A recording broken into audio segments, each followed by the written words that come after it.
welcome our friends and we welcome our participants who are joining us from all around the world. My name is Mara, and on the behalf of my colleagues at the Hebrew University's Division for Advancement and External Relations, I'd like to welcome you to this thrilling and groundbreaking roundtable conversation. We are honored to have with us some of our leading alumni who are trailblazers in the field of impact, investment, and social entrepreneurship. In this webinar, in collaboration with the Hebrew University's alumni organization, we will hear from Cecile, who is the head of impact and sustainability at the Pitango Venture Capital, Yoel, Cheshin, chairman and founder at 2B Group, Sandrine Montsma, managing partner at Bridges Israel, and Yaron Neudorfer, CEO of Social Finance Israel. Moderating the roundtable will be Dr. Dan Marom from our own Hebrew University's Jerusalem School of Business Administration and head of the Impact Investing Institute. There are a lot of topics that we plan on covering here. We might have time for a few questions, so please feel free to write them in the chat. If we do not get to them, please email me or the mail that we will now write in the chat. And now, Dan, the floor is yours. Mara, thank you so much for this wonderful intro. I appreciate it. And thanks for all the efforts and energies put into this wonderful evening or morning or noon. I'm very excited to be here. And especially I'm excited to have a distinguished panel members who are leaders and pioneers of the impact scene, both in investments and venturing in Israel. It's a huge honor for me to moderate it, and I'll speak less and give the floor to my friends and colleagues. We will speak about the world of impact, which for me is the ability to align capital and values. And I stumbled upon the world of impact a few years ago, and since then I'm in love. But still, we'll try to give a balanced overview of the scene in Israel and abroad, and we'll try to get some of the criticism about impact and not only about the bright sides of it. We'll speak about how can we generate positive, measurable, societal, and environmental impact alongside generating and obtaining financial return. And we'll speak about the vast opportunities of the impact world. So we'll speak about developing and developed countries. We'll speak about technology, and we'll speak about real estate and energy. We'll speak about venturing and investing, as I've said. And I really hope that until the end of this webinar, the audience will find each one of the ladies and gentlemen who are hearing us. I hope that you'll find a way to penetrate into this world and to bridge the gap between intention and action. And that would be an honor for us to have any questions and follow-ups both during the webinar and afterwards. As a personal note, I hope that we'll transform Hebrew University as an intellectual lighthouse to spread the gospel of impact. And I'm truly, and I'm saying it very humbly, I think that we have a role here, and I think we can accomplish it very soon. So we'll start with a self-introduction by the distinguished panel members. We'll start with Cecile Blilious from Pitango Venture Capital, who's the head of impact and sustainability. I conceive her as one of the first in Israel to act in this field. And I'd like to ask you how, maybe if you could start with a personal story, how did you stumble upon impact? What are you doing today? And how do you see impact growing from now on? Sure, so thank you, Dan, and hi everyone, and my colleagues in the impact investing world. I'm really happy to be here, certainly hosted by the Hebrew University, which is my home. So I was very lucky to be in the right place at the right time with the right people, I guess. I was an entrepreneur in the early 2000s when the dot-com bubble burst, and was lucky to work with a Dutch family foundation, the Neudorfer Foundation, who really thought about the burst of this dot-com bubble as an incident that really impersonated the disconnect between values and capital. And we started thinking about values, capital, like you said, Dan, but also tech and how this triangle gets together.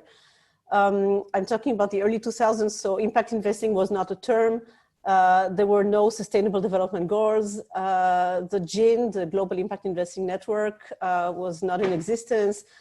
So actually, we're really shooting in the dark, very, very experimental, very open-minded to look at the economy in different ways and look at capital as a resource and not necessarily as an asset class. And I worked with the Neudorfer Foundation for many years, creating and investing in projects and companies here in Israel, but also formalizing and formalizing the ideas behind what is impact investing, what's the role of an impact investor, what's impact measurement, why measure, what should we measure, all these questions that today you can Google them. I was very lucky to be with the teams that thought about them initially. In 2011, I founded the first impact investing company in Israel that invested in early stage startups that are what I call impact natives. All of them early stage companies that aim to address a social or environmental issue with business practices and a tech solution, maximizing profits, maximizing impact. We made 8 investments through this vehicle. And 6 months ago, I joined Pitango Venture Capital, who was also one of my partners in Impact First, which is Israel's largest venture capital fund and probably the oldest, in adapting the world of ESG and SDG, so the world of impact and sustainability, into mainstream VC, not necessarily an impact fund, but actually mainstreaming impact investing into just general VCs. And to me, this is part of my vision as being someone who looks at the ecosystem and the world of impact as something that must happen, and also as something that there's just no way back. And I believe this is where the future lies.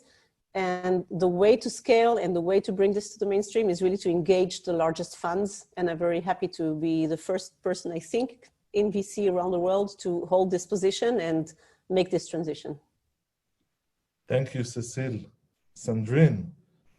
So first of all, thank you very much, Dan, for inviting me here. It's very exciting and exciting to be with 100 alumni of the Hebrew University.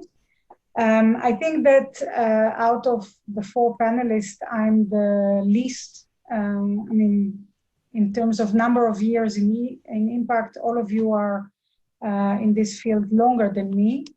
After graduating, I actually spent most of my career in general management. I started in Procter & Gamble and managed a medical device startup in Israel, managed a food company in Israel. And in my last general management job, I was in Europe. I was managing a company in Germany, Belgium, and Holland in the service industry. And one day I received a phone call from today my partner, Gal Chayut, who was working many years with Saron Cohen in Apex. And he asked me, and we know each other from INSEAD. We studied MBA in the same school, and we knew each other for many years, but we never worked together. And he said, Sandrine, it was in late 2000, early 2016. Sandrine, have you ever heard about impact investing? And I said, no, I was never an investor. And I didn't know what it was all about. And he said, can I make a proposition? I will send you some stuff to read and you will go. I was living in the Netherlands at the time. I will send you some stuff to read. And next week you will fly to London to meet Saron Cohen and talk to him about impact investing. Because we are trying to establish a new type of fund in Israel. It exists in the UK for many years. And the rest was history. I mean, I I read what impact investing is all about. And after you meet Sir Ronald Cohen, and I think all of us here see him as the godfather of impact investing worldwide, you cannot not join the impact revolution. It's just, it talks to your deepest values, your deepest common sense. I mean, of course, we should do no harm. Of course, fiduciary duties, thinking about how the world will look like 30 years from now.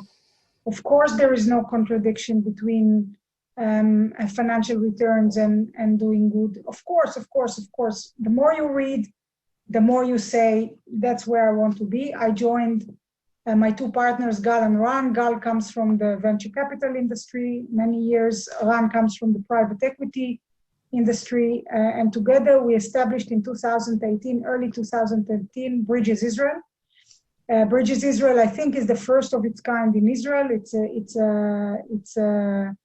almost $80 million investment fund that invests both in a private equity model in Israeli companies that are located or serving the Israeli socioeconomic periphery. And parallel to that, we're investing in Israeli technology companies that have the potential to create global impact in a venture capital model. So we are doing both what we call impact growth and impact tech.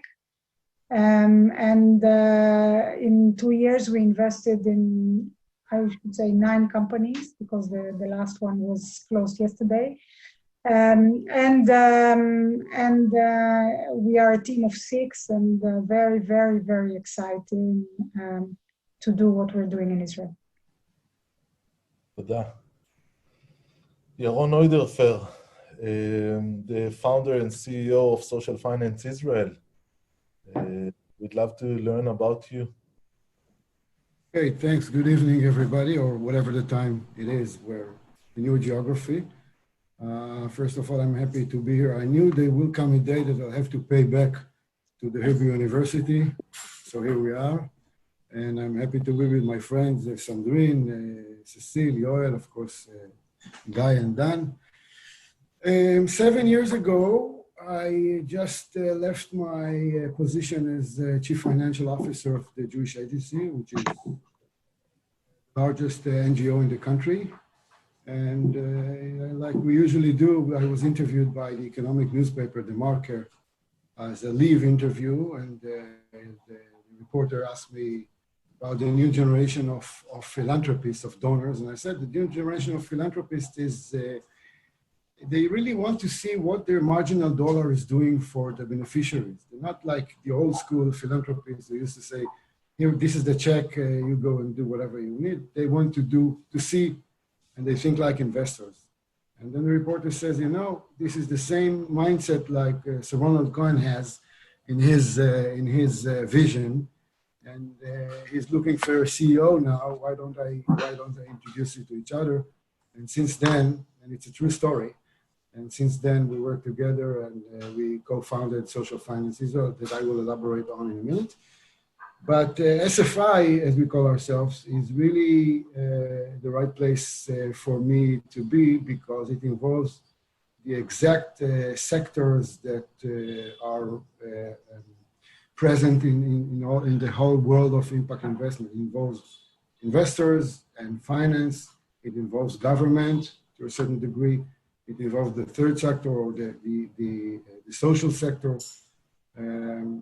I served 12 years in the Israeli Ministry of Finance, out of which the last 4 years in Wall Street, doing all the borrowing for the state of Israel in the Western Hemisphere, and 7 years in the Jewish Agency, which is the social sector. And here comes Social Finance Israel. SFI is a part of a global network. We have social finance in the US and the UK, in the Netherlands, in India, and in Israel. And we are the first social and financial intermediary in Israel, who is, we do develop the ecosystem of impact investment by creating, bringing together investment products and investors, or investors to investment products. One of the most known one is the Pay for Success, impact bonds as we call it, But in the last couple of years, I started to help other new players in the field of impact investment to enter this field. Private equities and philanthropic foundations, including government and startups, and help them to measure their impact or think about their impact strategy. This is one thing. The other thing is that I chair the Israeli National Advisory Board on Impact Investment, which is a part of a global movement, which is a part of the global steering group on impact investment. And we bring together all the serious or the dominant and active players in this field around the same table to think together how to promote the impact movement, I would call it, in Israel. We're now a movement. One day will become a sector and then a market. So this is this evening is part of this whole path and journey towards becoming a market. And thanks for having me tonight. Thank you, Yaron. Yoel Cheshin, chairman and founder of 2B Group. Thanks for joining us. I really appreciate it. We'd love to learn more about you. Okay, so my name is Yoel Cheshin, and I run some kind of family office that holds a few branches. One is 2B Angels, our high-tech fund, 2B Community, our impact investment fund, 2B Friendly, which is an NGO who helps corporates be a little bit more social, educates them, and 2B Hub, which is the House of Impact in Israel. Well, I started actually something like 10 years ago. I was an assistant teacher and a guy. I taught and studied philosophy and law. I really liked what I did. 10 years ago, my brother died in a car accident. And actually, my brother was the business guy. I was the intellectual, and something happened after he died. And we switched. I always wanted to do business with my brother. He never wanted to do business with me, unfortunately. So after his death, I actually found myself pretty quickly dealing with many investments where I understood I needed to focus on one sole thing, and this is doing business. And there was some kind of promise to my brother and to bring good to the world as much as I can, as the best as I can. And then I founded 2B Group, where 2B holds for two brothers. So he didn't want to do business with me at first, but now I do business with him every day. So this is a trick I did for my brother. And so I started with 2B Angels, which is our high-tech fund. And it was a regular high-tech fund, actually. And very quickly, I came to the understanding that as a good angel, I started my philanthropic work, and I very quickly understood that we need to find more innovative way to bring more capital to the philanthropic table, which is not based on philanthropy. And I came up with this idea of what I call social shares, which I failed afterwards with it. But the idea was to build what we call community corporations that will allocate their profits to NGOs in order to relieve their burden on philanthropy. The problem with philanthropy, we'll always have philanthropy. But today, philanthropy is so great. So my mother was 40 years the head of the Jerusalem Foundation, and she knew how to donate. And the rule number one was the meeting between the donator and the one he donates to has to be equal. No inferiority, no superiority. It has to be equal. If she was the head of Jerusalem Foundation, and as much as you do a favor and you contribute to Jerusalem, we do a favor to you and let you donate to Jerusalem. But nowadays, when you have so many needs and NGOs who promote basic civil rights need to go and beg for money, this is a problem that we need to solve. There's some kind of inferiority, so we need to, it was in my mind to find ways to bring capital to the table which are not based on philanthropy, are not based on goodwill, on the rights of other people and not on goodwill. And they're established 2B Community. An interesting investment that we're doing nowadays in 2B Community, we're going to invest in Ogen, which is a social bank that gives loans to people with 3% interest, people who are not supposed to get interest through the banks or get interest something like 12% or something of the sort. So this is kind of businesses what you're doing 2B Community. In 2B Angels, we're trying to locate what we call a double unicorn, something that has a huge impact on the world, both in terms of social impact or something that is human-centric and brings value on its face and has a very high potential. An example of that is Valoran, that is transforming the world, the roads of the world to be smart roads, for less car accidents and things of the sort, huge potential. And at last, what I'm saying is that we have something which I'm very proud of, our NGO, To Be Friendly, who helps corporations be a little bit more social, to bring to the table their core capabilities and together cooperate with other corporations to bring more value and synergy among corporations in Israel. And we're going to do it together by building the Business Roundtable Israel in a few months' time. So this is me in a nutshell. Thank you, Yoel. Thanks much. So we're talking about a noble idea. Why shouldn't we generate both profits and a sustainable impact? It could be environmental, it could be societal, it could be whatever. We're speaking, from talking about 20,000 feet above, I think that the best way to inspire the attendees, the ladies and gentlemen who which are hearing us now, is to speak specifically about a project. And I'd love you, dear panel members, to speak about the thing that you're most proud of, or the thing that you want to be most proud of, a very specific project that could inspire us. And Cecile, if I may ask you to start first. Sure, but it's like asking me to choose between my children. I have two. In 2 and 3 minutes. All right, so I'll talk about something that I'm doing right now and something that I did with Impact First that was before. And first I want to just make sure that people understand that impact investing is not any particular domain. Impact investing is in any kind of company or any kind of, in my case, technology. It can be cyber, it can be fintech, it can be insurtech, it can be property, it can be anything you can think of, because many times people think about impact and tech and they think healthcare or education or special needs or things like that, which are obviously within that domain.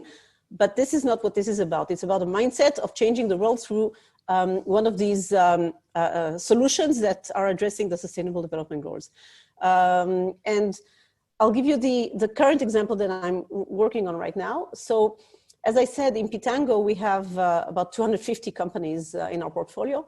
And one of the things that I'm doing with the portfolio companies is I'm migrating them. So I'm trying to find the companies that are actually easily adapting to the world of impact. And I'm using this term to migrate them because I see them as impact migrants into adopting the ideas and methodologies of impact, starting from the ESG, the environment, social, and governance, which means how they conduct themselves as a company, and all the way to how they're addressing the Sustainable Development Goals. And one of these companies that I'm currently working with is an actual unicorn. Yoel was just talking about unicorns. It's a company called VIA. VIA is a shared riding company. It's an Israeli company that is spread around the world. And if you look at it from the business standpoint, VIA creates mobility solutions for people who need to get from one place to another in a way that is affordable and accessible, and in a tweaked way through their algorithms that allows people to get where they're going without having to change buses a lot, and also looking at the last mile of going into larger cities, etc. The VIA product is actually a system where public transportation is adopting their system to serve the local community. It can be people that are living in transportation deserts where there's a bus maybe once or twice a day, and all the way to people who eliminate the use of their private cars to go into city centers. And by doing that, they actually provide access to a lot of people to where they're going and reduce the carbon emission of private cars and congestion. Now, if you look at the same company and the same business and the same product through the social and environmental eyes, you can see very clearly that, first of all, VIA provides access of people wherever they are to wherever they're going. So it provides access to jobs, provides access to healthcare services, to education, gives the ability of children to get to school, provides access to people with disabilities who can't ride regular buses, provides access for people that really are very remote and cannot access their jobs. From our analysis, we can see that, first of all, the amount of people that are accessing transportation and through that accessing job opportunities, etc., is increasing. For example, think about COVID-19 situation where workers that are employed by the hospitals or even the supermarket checker that needs to be in her job or his job when there's no public transportation because of COVID-19. So VIA provides that solution. So when you look at the social perspective, you see that actually VIA really connects people and gives them the ability to access everywhere they're going. On the environmental side, you see that because there's a reduction of use of private transportation, there's a reduction of carbon emission, there's a reduction of the carbon footprint and congestion in inner cities and of course, parking problems, etc., which can lead a city to actually build more parks and less parking spaces if more people use public transportation. If the public transportation is easy, it's affordable and accessible. So VIA is a very good example of a migration of a company that has a solid product and solution and business case. When looked at through the dimension of impact on society and on the environment, we can add a lot of dimensions into what they're already doing. And being a data-driven company, we know exactly how much the impact is. So that's just one unicorn. You want me to go on? Cecile will take only one child at a time. That's going to be it then. Sandrine, how can you inspire us with the one? Because I knew that Cecile is going to give a tech example, I decided to come with the furthest example you can think of from a tech environment. So I want to talk about Ibrahim Nassasra. Ibrahim Nassasra, who is also, by the way, Hebrew University alumni. He's a Bedouin businessman, and he grew up in a tent with 32 brothers and sisters, because his father had 3 wives, like it was common in his generation. And when he was 18, his father told him that he is going to be a teacher, because that's how he goes. Your father tells you you're going to be a teacher, you're going to be a nurse, you're going to be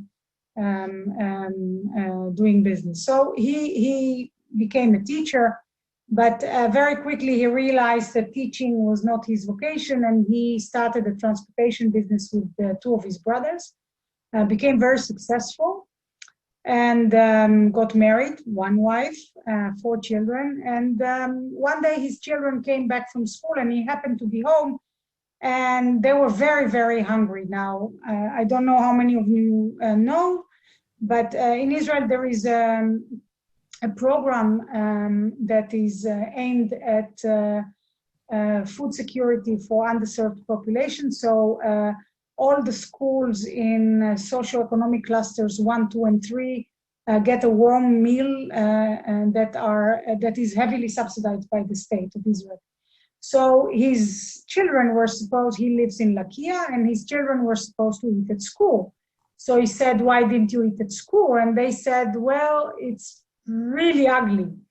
He made a few inquiries, and then he found out that his school, who is a school which is located in Lakia, I remind you, is being provided by an ultra-Orthodox catering company from Kiryat Arba.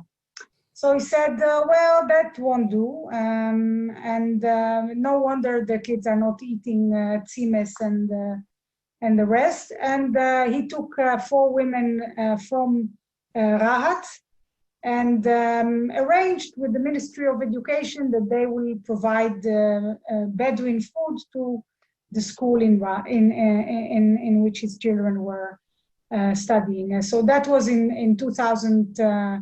I think 14, and 4 women, 3 women providing a few hundred meals a day.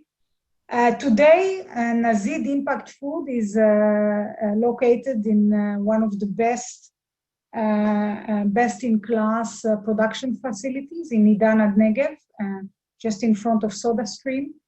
Ibrahim employs 100 men and women from the Bedouin community. He provides more than 20,000 meals a day to Arab and Jewish schools around the country. He is consistently rated one of the top 3 suppliers of the Ministry of Education. And if you think that he's not making a lot of money, you are wrong.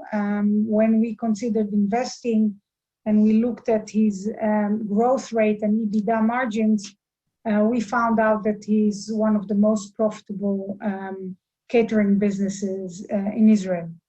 We invested in Nazid 14 million shekels at the end of 2019 in order to make the company bigger and stronger, to expand into new locations.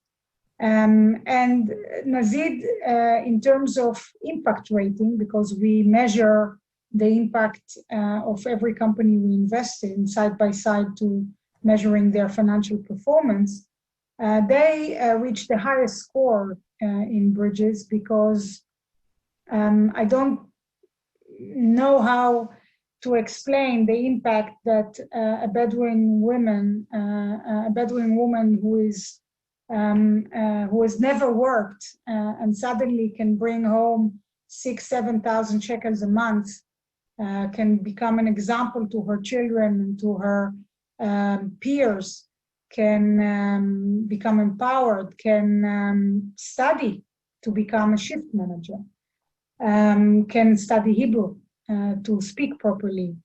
The change it does to the community and to the society is immense. And I think that when we created Bridges, this is what we had in mind. When we said investing in socioeconomic periphery, this is what we had in mind. I also think that it's the first ever private equity investment in the Bedouin community, in Bedouin businesses in Israel. And I hope it's not the last. Thank you so much. Next time we want catering for Zoom participants. Yoel, I see that you're getting ready to inspire us. An example. Yeah, we've heard Cecile and Sandrine, so I will need to take another example that gives another angle to all of what we're talking about. And I will talk to you about a startup that is called, in our portfolio company in 2B Angels, called Centrical. Well, as I said before, I started 2B Angels as a regular high-tech fund that is supposed to invest in regular startups. And I didn't have at first the impact idea with this high-tech investment in startups and then I did, for this I established 2B community. So there was this two different mindsets. I started like everybody else, that there's supposed to be the side that I'm supposed to make money and the side that I'm going to help the world. It took me time to understand that we need to do both under the same entity. But I started like with those two entities, and I did my impact investment into 2B community.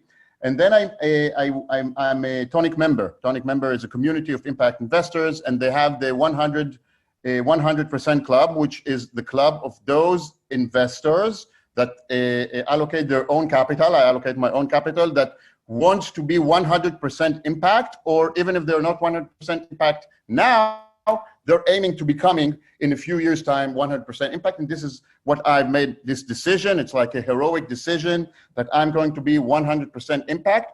So after that, I needed to look a little bit different on my portfolio companies from 2B Angels, which I invested in them regularly with the lenses of regular businesses.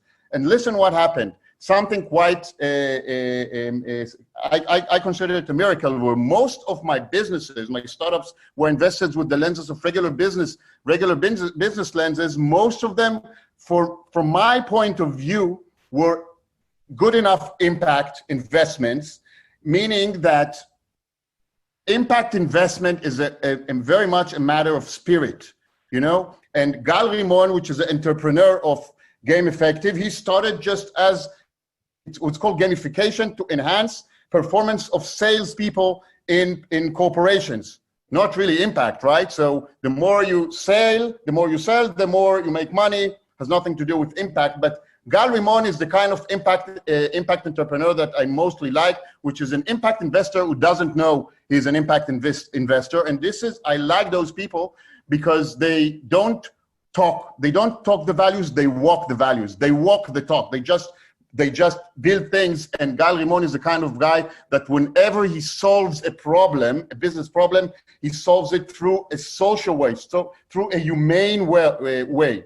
And what happened in the end, that Gal Rimon understood that in order to make the employer the best employer he can make him, then he needs to take care of him and make him better a better employee, and to nourish him in different aspects. So gamification turned to be centrical. The employee is in the center.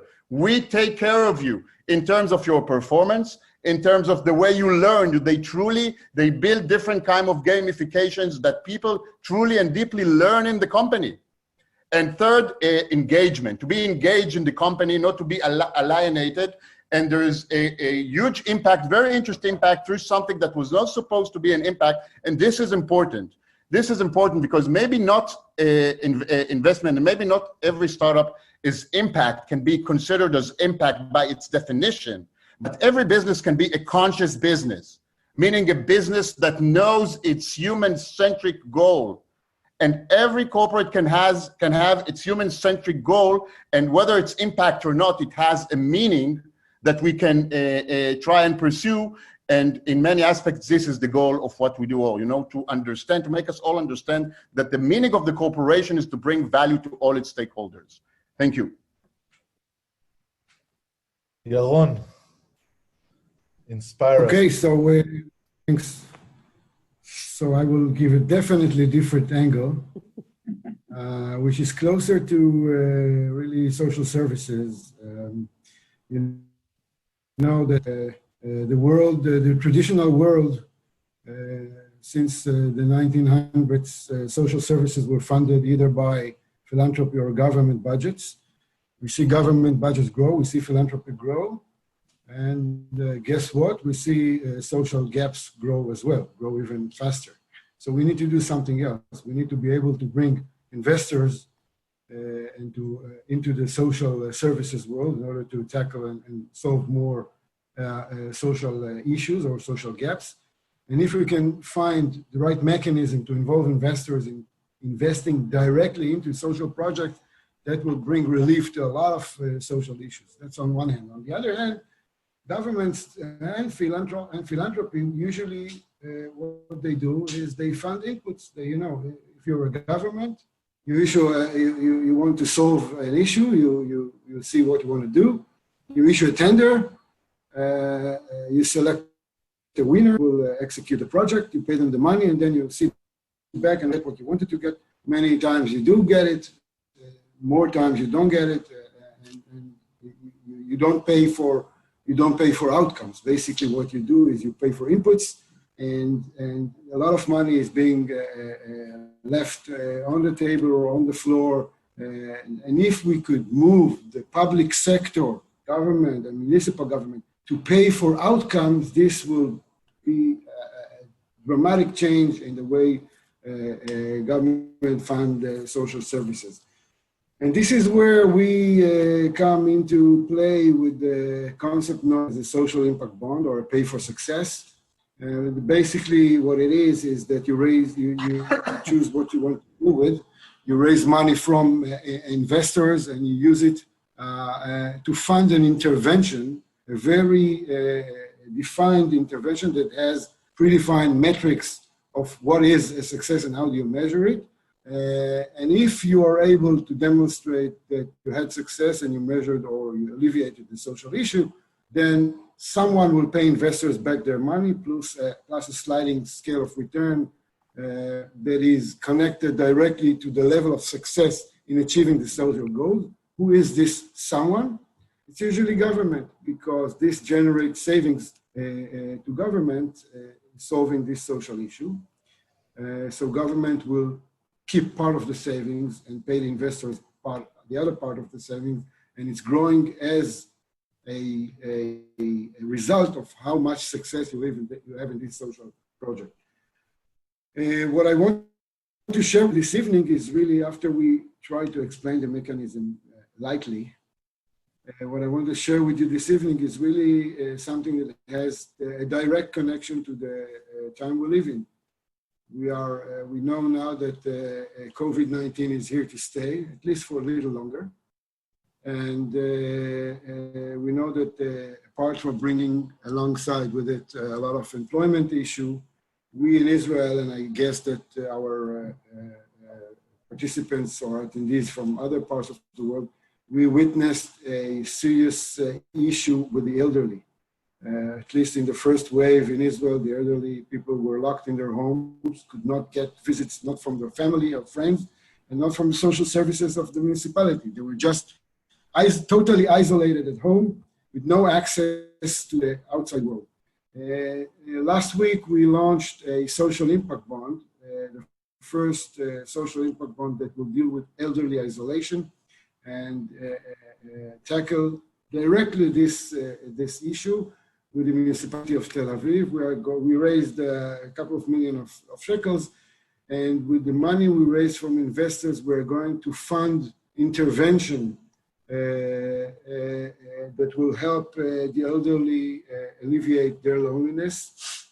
We're going to deal with some 200 elderly people that are defined by the Tel Aviv municipality as lonely. And we're going to intervene in two parts. One is a human part. We're going to send to use volunteers, not only to talk with them and visit them, because if this is what you do, then once you go out the door, they're feeling lonely again, but to create capacity among this population to take part in the social services the municipality offer. So we really want to give them the toolbox, not necessarily just sit with them and talk with them. And the other part is using some sort of technology in order, again, to give them the ability to communicate with the outside world and to get some content that is made specifically for this population. This is a very innovative project because if this is successful, then the municipality of Tel Aviv will pay back the investors their money plus a return that, as I said, is conditioned upon the level of success in this project. But it has a couple of things that make me even more proud, specifically in this project. The first one is that this is the first municipal impact investment or social impact bond investment in Israel. The second one is that we are not just talking about reducing loneliness among this elderly population, but some 6 months after the end of the project, there will be another measurement of level of loneliness among the participants in the program. And if we are able to demonstrate that the lower level of measurement of loneliness was kept at the lower level, then there will be additional payment to investment. So it's not just lowering the level of loneliness, but keeping it at the lower level. So we need to work harder in providing them the toolbox to live their independent life and communicate with the community. And I guess that the mix of technology and human factor is also something that is very unique. But I guess that the one thing that is very unique in this project is that among some more than 200 social impact bonds in 33 countries in the world today, this is going to be the first one that will be offered to the public. So if any of our listeners wants to take part of it, this will be offered with a minimum investment of $100 only on crowdfunding platform. It will take another 2 weeks to launch. And this is really the heart of the impact revolution that we are in, because I guess that every one of our listeners this evening ask themselves, how can I take part in this impact investment new movement or fashion or whatever buzzword or wherever you think it is. And I guess this brings impact investment into each and every individual or each and every home. There was a question that I promised to answer. We'll take questions. You want to do it now or later? We'll take it very soon. I have another question just before we'll take it. So just remind me that I promised to answer. No worries. So there are ones who are hearing you for the last 45 minutes or so, and they think to themselves that it's too good to be true. You're leveraging capital in order to solve the biggest societal gaps that we have in our society. It might sound like impact washing. It might sound that you compromise for returns over chasing some sustainable development goals or others. And still, if we look at it from a perspective of, Yaron, you've said it very nicely, from an industry or want to be an industry, it's still a niche. So on one hand, we have a very noble idea, and we've spoken about PE and angel investments and VC and an investment house like SFI. But on the other hand, it's a very, very small niche. It's not growing fast enough. I'm certain that it has some downsides. And I'd like to hear a bit more about failures or gaps or obstacles in order to make it mainstream. So Cecile, if we can start with you about not only about the bright side of impact investments or the impact revolution, but about some of the downsides, obstacles, and I guess that you've heard lots of no instead of yes. Yes, so throughout my career, being in this space for so many years, certainly in the first 10 years, I mostly heard things like men telling me, if you want to talk about business, talk to me about the numbers. And if you want to talk about social, talk to my wife and she'll give you a grant from the Family Foundation. So I'm sorry to be so blunt about it, but this is how it was. And then we went to speak to investors who said, oh no, it's too risky. Why? Because it's a risk we perceive. And then that taught me that you really cannot confuse people with facts. Actually, if you bring them facts and research, they will still not be convinced, because if they have a pre-notion that there's a problem, then you're not going to convince them by research. Then I came across the skeptics, which I still do, who say there's no way you can maximize profit and impact. There's got to be some sort of trade-off. To which, again, no amount of facts will probably change these people's minds, but you can bring success stories. So no, it's not easy. And plus, I think that impact startups that are talking to mainstream investors and are talking about their impact mission and what they're trying to achieve are many times put in conflict with the investors who keep telling them that they have to stop talking about the social impact and just focus on the business, and all the rest is just nice to have, and we're not in the business of philanthropy, and our business is to maximize profits. So yes, definitely there are challenges in the market.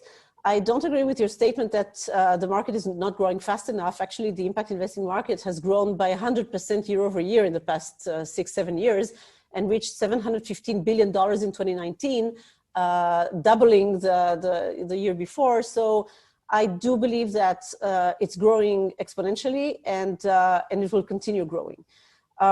What is the biggest challenge to me right now? And as I said in the beginning, my path has been from being very niche to coming into the mainstream, and that's where I'm right now. Pitango is a mainstream venture capital fund. It does not compromise its financial returns. It aims to maximize profits for its LPs, and there's not going to be any kind of philanthropy involved in what we do. Instead, it's really about looking at the products of the companies that we invested in and will invest in, and think about the social impact that can be created in a measurable way. And here I think we're touching upon a point which is critical, and I think someone also asked about it in the chat. If there is no impact measurement, then maybe there is no impact. So it's very clear that a lot of people would like to color themselves as saying that there may be impact startups or impact entrepreneurs or impact investors. And then when you ask them, okay, so tell me please, what is the impact that you're making? And they can't tell you because they're not measuring it. So measuring impact is not a science yet. but it is something that we are all engaged in. And without doing proper measurement, you really have no idea what you're doing.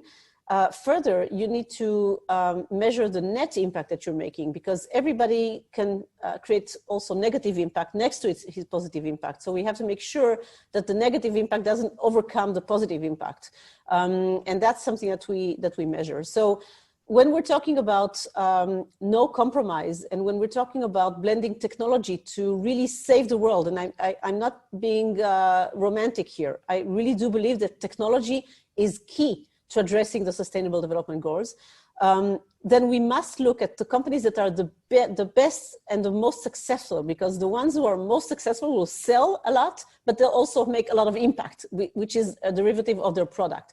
And we will have to make sure that they are aligned behind the mission that they've taken upon themselves, that they're accountable and transparent about the impact that they're creating, that they're measuring on an ongoing basis, that they manage themselves in a way that is fair and diverse and has good corporate governance and has good treatment to the environment and to the community.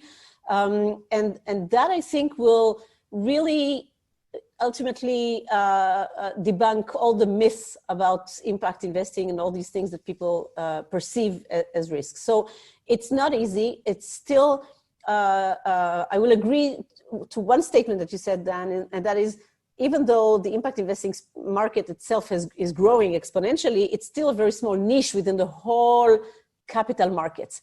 So in order to grow into the capital markets, we have to debunk this myth that there is a trade-off. We have to bring and adapt the methodologies of impact to mainstream, and we have to show success stories. And I think by that, we will really win this war and have everybody on board. Because if you look at this younger generation of entrepreneurs and of investors and people who are asset owners, this is what they want. So if you don't invest in companies that create this dual look at business and impact, you lose. Thank you. Sandrine, you founded the first Israeli impact PE backed by an institutional investor. And I guess that during the roadshow, you heard lots of negative aspects regarding impact and regarding your Correct. vision. Correct.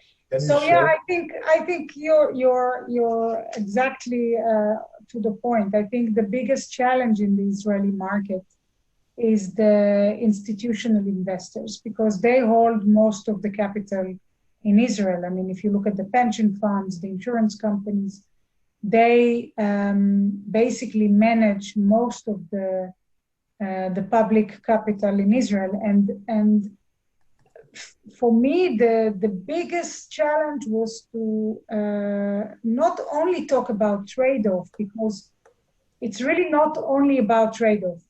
Even if you have to even go one step earlier and say, why should I even care about the environment? It's not my duty. My duty is to maximize return.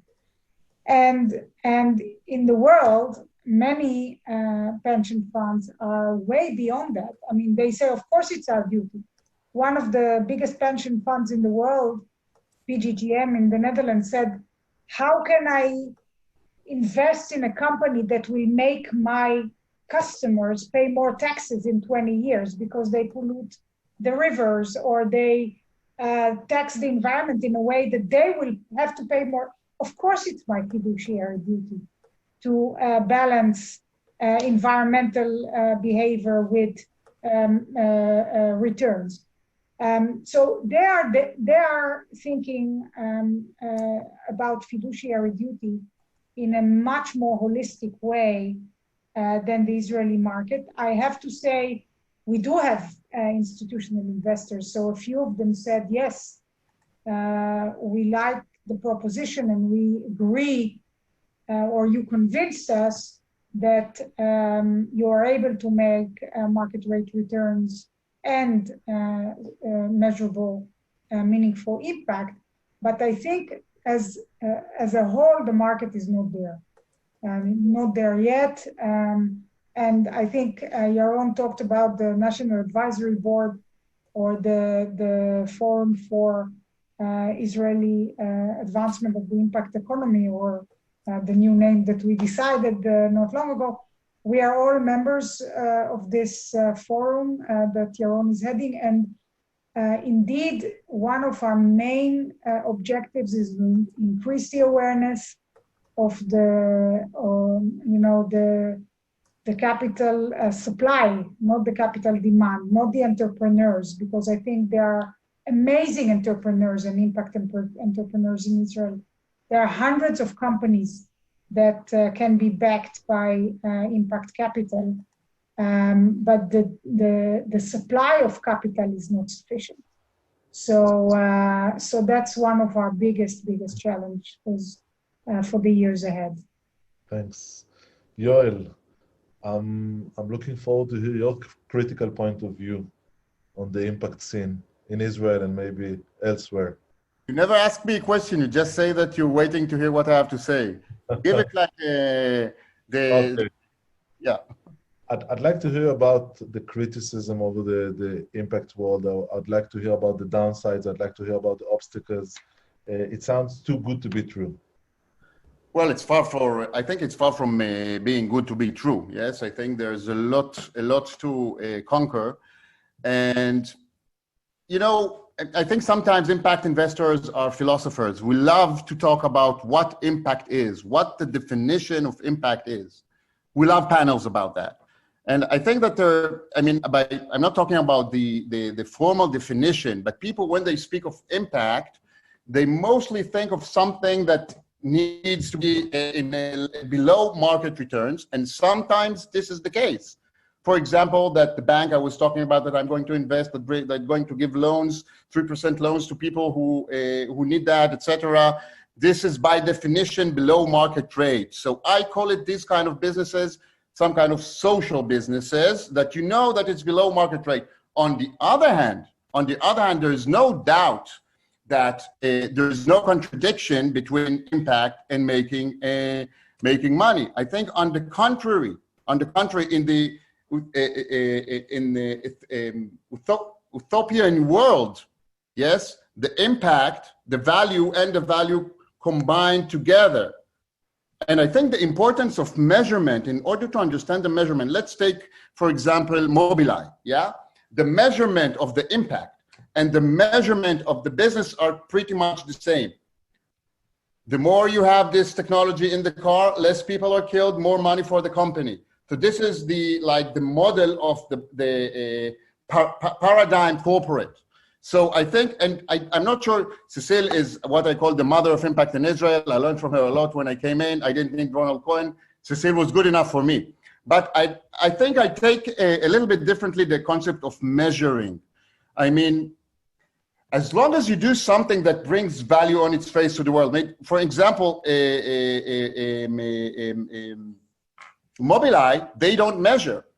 And if you ask me if I wanted to invest in something that brings so much value to the world, I would say Mobileye. Okay, so on one hand, you say we're a niche. Yeah, not many people invest in impact investment. I might agree to that, maybe yes, maybe not. But on the other hand, look at what the president and CEO of BlackRock said, that they are going to take into consideration social considerations when they decide where to invest. And you see regular corporations that start speaking the language. You know, you can call it greenwash.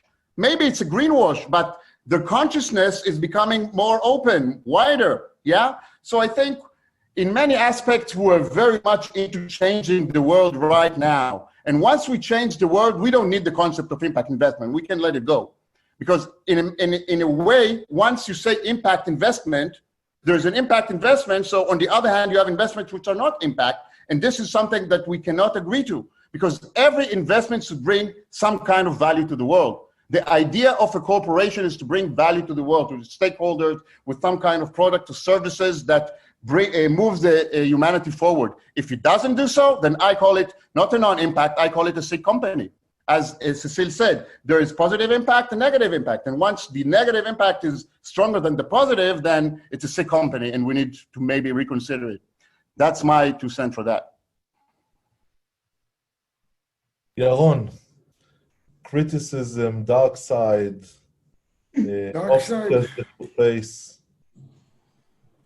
Okay, so I guess that I want to talk about the role of government. At the end of the day, we are considered to be a startup nation, dominating the world in the number of startups per capita, et cetera, number of engineers per capita, et cetera. And it all started in 1993 when the government initiated a tender to create the Yozma funds. There were 8 Yozma funds that really started the Israeli high-tech sector. So basically what we learn here is that you need a government that wants to take part, that wants to encourage a market or an industry or a theme that they want to deal with and play a role. And one of the things that we see moving slow is really the involvement of the government in encouraging investment.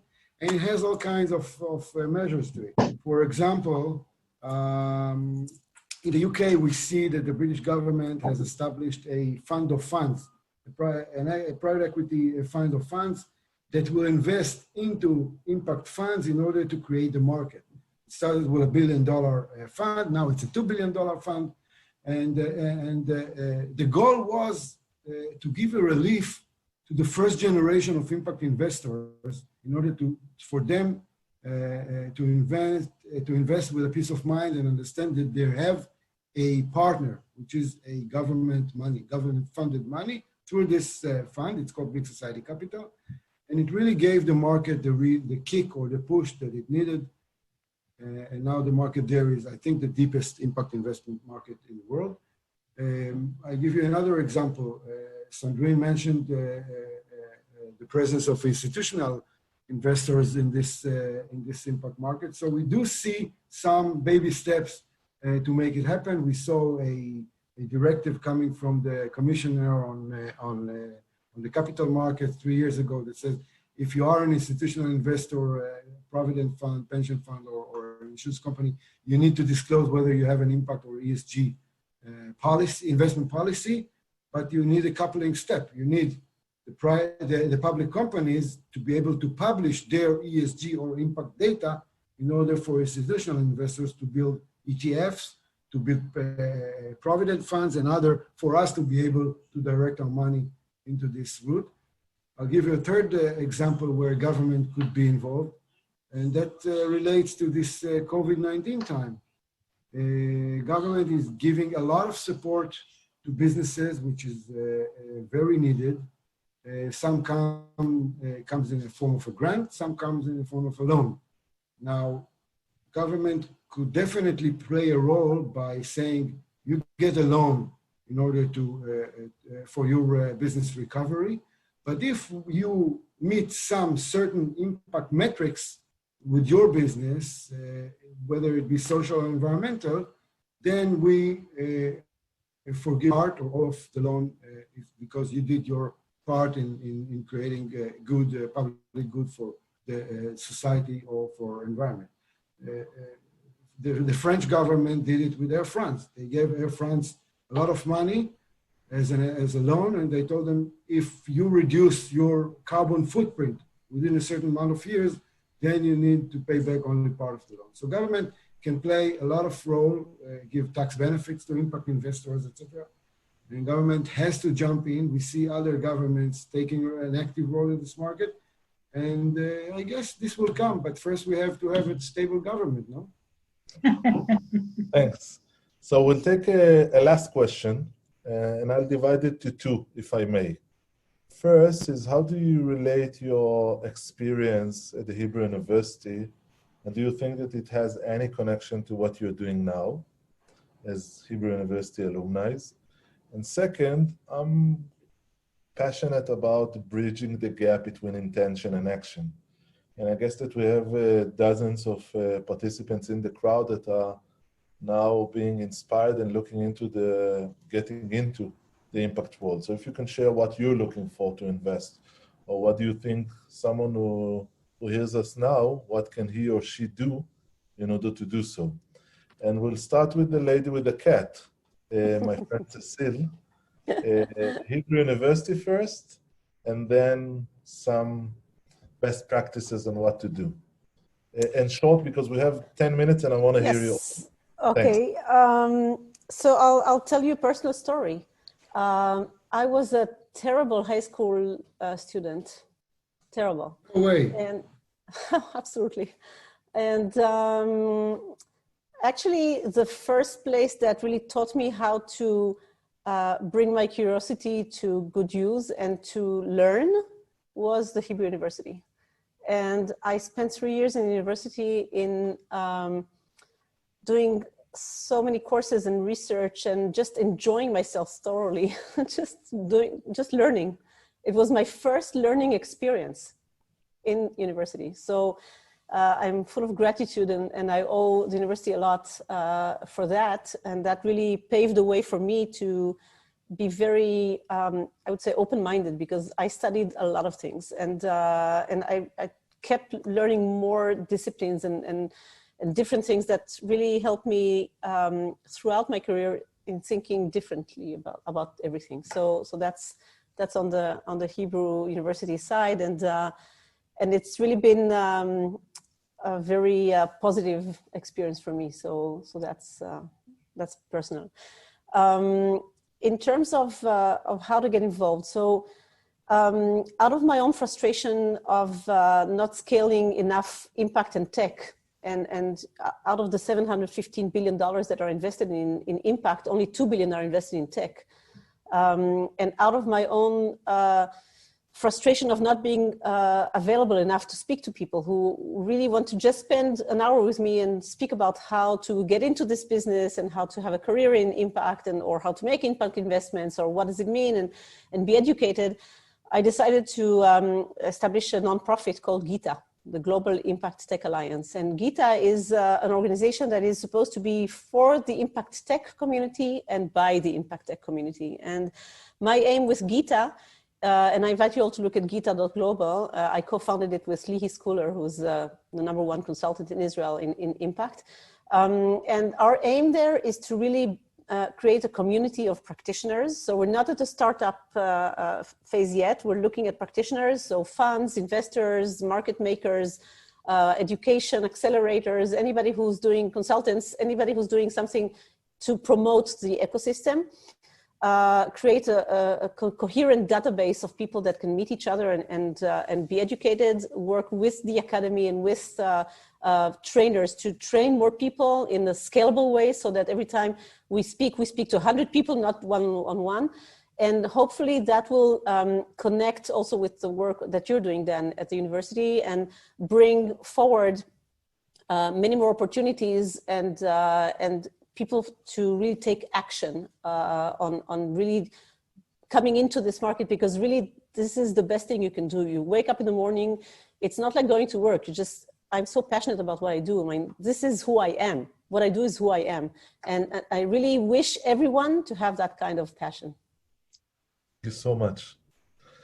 Sandrine, Hebrew University. So, yes, well, in high school, I was, unlike Cecile, I was a very dedicated student, and I was convinced that I was going to be a nuclear scientist. And in the army, everything changed, and I actually studied economics in the Hebrew University, and I think that really influenced my whole career in terms of management and understanding the connection between, what we're doing and how it translates to, the basic economics principles and values. My best friend is still from the university days, and it had a great impact on my career. I also have to say that it's been a pleasure also to be in touch with the Hebrew University in the last year, especially with all the new energy and new ideas, and it's really an inspiration. Now, about how the Hebrew University can play a role. I think we are using a lot the word ecosystem. Ecosystem is not that everybody now will want to be an impact investor. God forbid, okay? That's not an ecosystem. An ecosystem is that we're going to have PhD students that are looking at really serious questions that will advance the impact economy. An ecosystem is people that go to work for the Ministry of Finance will start to ask the questions that Yaron was raising. I mean, how can we put impact considerations into the budget? How can we put impact considerations into a bid of who will manage the Dead Sea in the next 20 years? I mean, impact should be a part of our life, whatever we do. So if I'm an investor, that's obvious. But if I'm a tech entrepreneur, it's also obvious. But there are also so many other parts to play in the ecosystem. So I think the role of the university is to make sure that everyone understands the basics, avoiding harm, contributing to solutions, sustainable development goals, that everyone understands the basics, the values behind the impact economy, and that everybody finds his or her own place in it, whether they work for an insurance company or the academy or a private equity fund or a startup. Thank you so much. Yaron, you're next. Please be concise. We don't have much time. Okay. I'd love to hear your experience and then your best practices to someone who wants to get into this market. Okay, 2 quick points. First one, when I studied business and accounting in the Hebrew U, and I come from a privileged family, it was not a problem for me. I also got a stipend from you guys. Sometimes you're wrong, but nevertheless. And I saw some brilliant students that were really the future of this country, that had to drop off because of lack of means to complete their studies. And I guess that this was part of the consideration when we launched our first social impact bond to reduce dropouts from higher education, specifically aimed at computer science, which is, by the way, very successful. My advice to our audience here tonight, how can you take part in this whole impact revolution, is very simple. The next time that a salesperson from a pension fund comes to see you and convinces you to put your money in their pension fund because you pay some fraction of a percent less in management fees, ask them the following question. Do you have an impact investment part in this pension fund when I'm sure that the money of my money, that my pension money will do good or at least not do bad? If you do have one, I want to shift all my pension savings there. And if you don't have one, please create one. We are now, I see 69 participants in this call. So we have 69 more voices, and when we have 69,000 more voices, it will happen. Thanks. Yoel, we saved the best for last. Hebrew University experience and some best practices from you to pay it forward to someone else. Okay. We're talking about also the impact of the Hebrew U on my journey, right? Exactly. So I studied philosophy. These are the 2 questions. Am I correct? Yes, and you can answer the third one that you choose. Okay. So I think, but I was supposed to be a professor in the university. I was sure I was going to be a professor. I like the intellect. I studied philosophy and law, and I studied and taught philosophy and law, and I really liked it. And I think there are 2 concepts that you can take both from philosophy and corporations. I taught many years corporate law. So one is that a corporate is, you can consider a corporate as an entity, as a consciousness, like a human being, that all its organs are like our own organs that need to coordinate together with each other to maximize their capabilities and possibilities. And I think this image is very good because it has nothing to do with morality. It just has to do with being effective. If you want to be effective, you need to think holistically about your own organs, your hand, your legs, your mind. You need to sleep. You need to do things very in a balanced way. The same with the corporate. It's not about maximizing profit. And this is the third thing that I really learned very, very deeply when I studied corporate law. The idea of a corporate is not to maximize profits. It's a myth. It's completely wrong.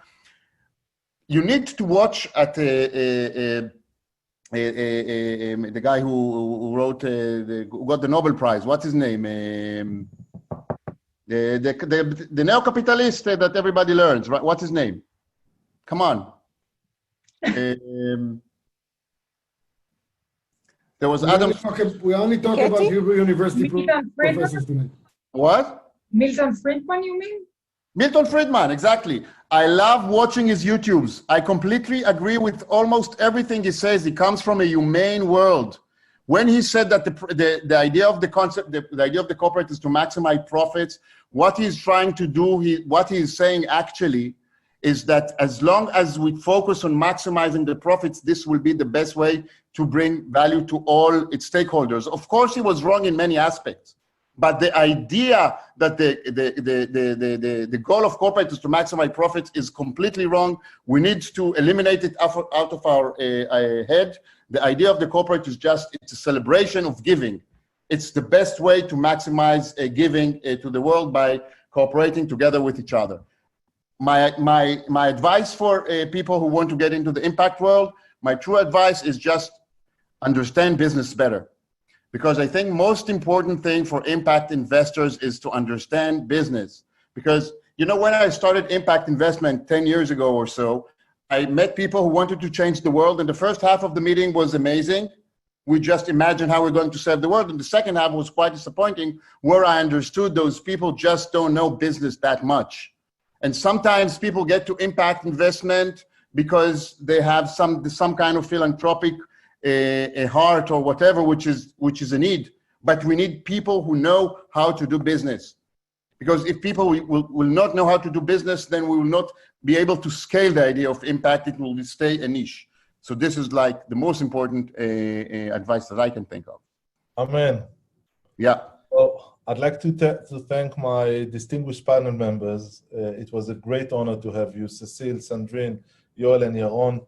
Thank you so much. I'd like to thank my awesome friends at the Hebrew University, Guy, Shoshana, Mara, Ram, Max, all of you, you're super, and you've made it happen. And last and not least, I'd like to thank all the participants for staying late until now, or wherever you are. Thank you. Don't be a stranger. I'm certain that I'm speaking not on behalf of myself.